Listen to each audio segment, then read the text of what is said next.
कल्याण डोंबिवली महानगरपालिकेमध्ये कृष्ण जन्मोत्सवाच्या निमित्तानं मांस विक्रीवर निर्बंध आणण्यात आलेले आहेत आणि कल्याण डोंबिवली मनपाच्या आदेशाला जितेंद्र आव्हाड यांनी मात्र विरोध दर्शवलेला आहे। कृष्ण जन्मोत्सवाला आपण मांसाहार करणार असल्याचं जितेंद्र आव्हाड यांनी म्हटलंय।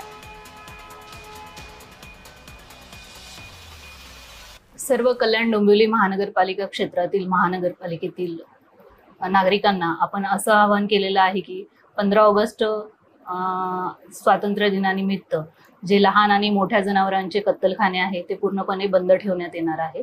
त्याबाबत आपण महापालिकेतर्फे जाहीर आवाहन केलेलं आहे।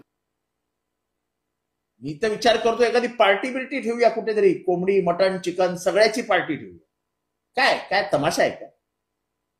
आणि मग एवढंच जर महाराष्ट्र शासनाला अशा पिल्लू सोडायचे आहेत तर महाराष्ट्र शासनाने जाहीर करावं ना की अमुक अमुक दिवशी महाराष्ट्रात मटण मांस काय जे काय ते खायचं नाही।